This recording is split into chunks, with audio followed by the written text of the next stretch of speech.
You know what I want to teach is not normal Bible study. I want to tell you the stories of God. I want to tell you the secrets of creation, the code of existence. Because life does not begin in the beginning. Life was before the beginning.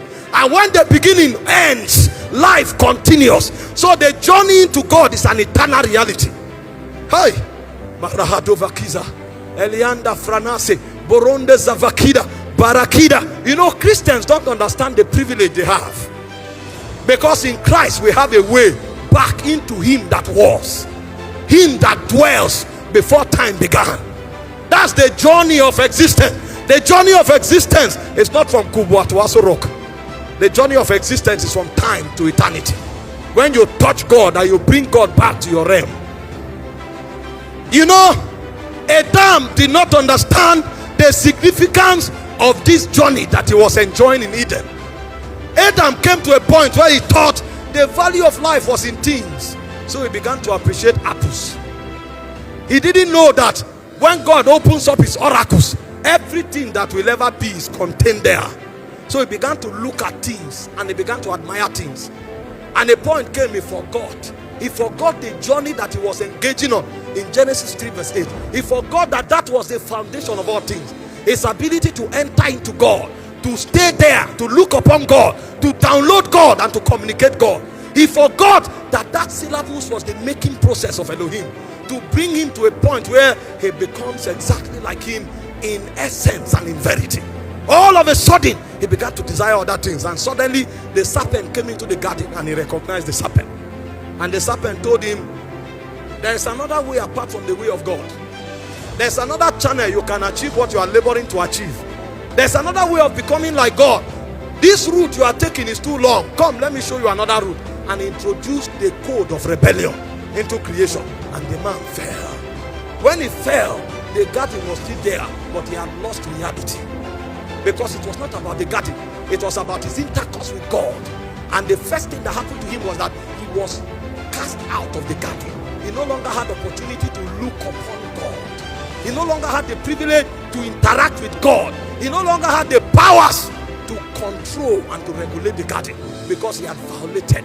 A new government had been introduced that is contrary to the government of God. And when the angels showed up, the angels before that were his partners in dominion, they now showed up, and suddenly he saw a sword moving on every side. The sword was not there before, but all of a sudden a sword appeared, because the journey into God had been stopped, and the man was cast from the garden. Since you desire other things, go and seek them. When you are done seeking them, you will discover that all things is vanity. Apart from Elohim, everything you have is vanity. Meanwhile, man will never understand this. Have you not noticed that when you have what you are looking for desperately, all of a sudden it loses value? The moment he enters your hand, it loses value. Because nothing has value until it is captured in God. If it is not captured in God, the verdict has already been passed. It said it is vanity upon vanity. All amounts to vanity. The only place you can look upon reality and continually admire it is in God. The man did not realize it.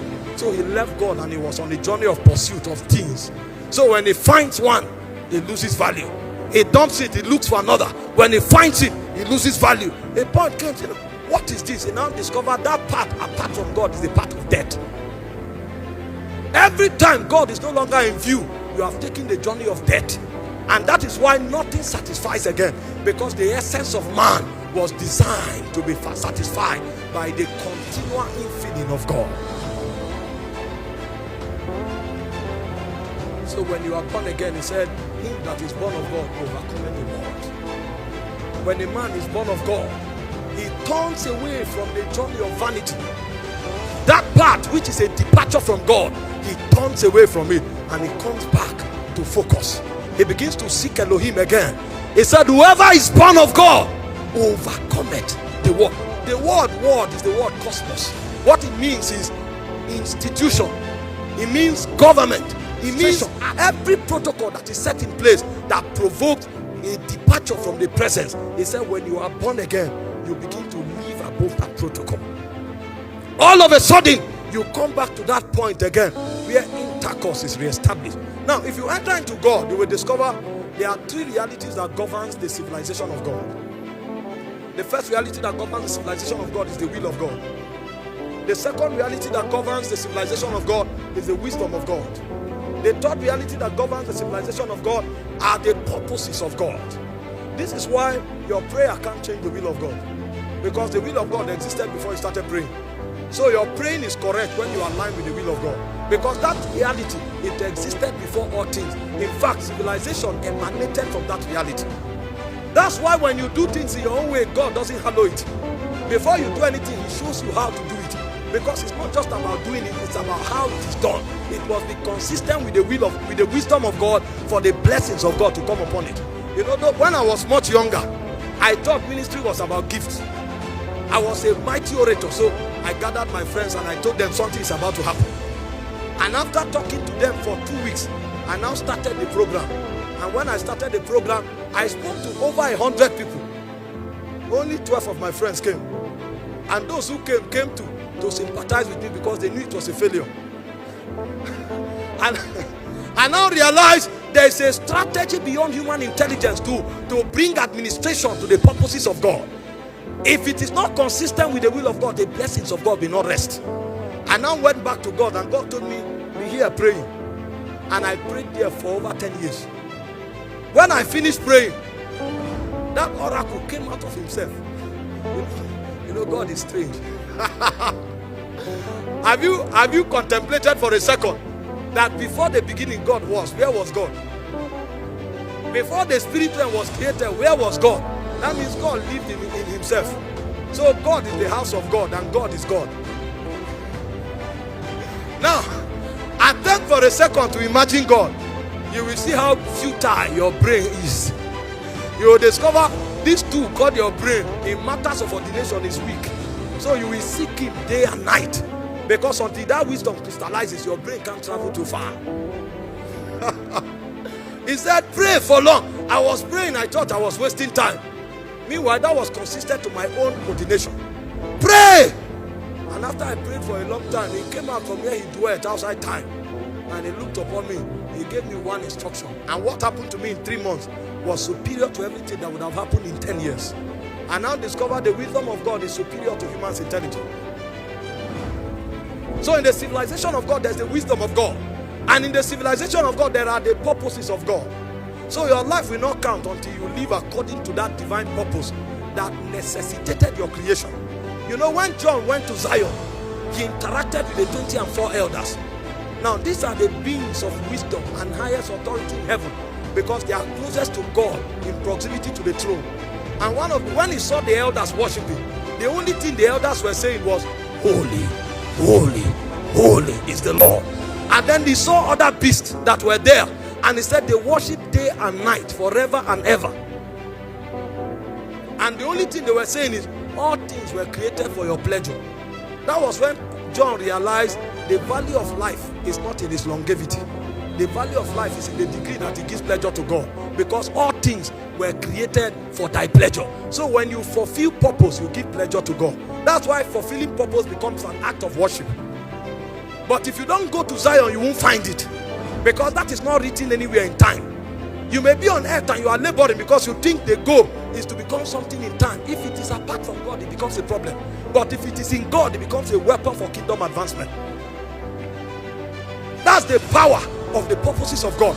All of these were locked in God, and these were the things God was teaching Adam, but Adam violated it. So when Adam departed, like Lucifer that fell from the throne of heaven, Adam also became oblivious in understanding of what the will of God is. Adam became depraved in wisdom, so much so that Adam fig leaves. You can't please a spirit with vegetable. The only thing that pleases a spirit is blood. So when God came, He looked at Adam.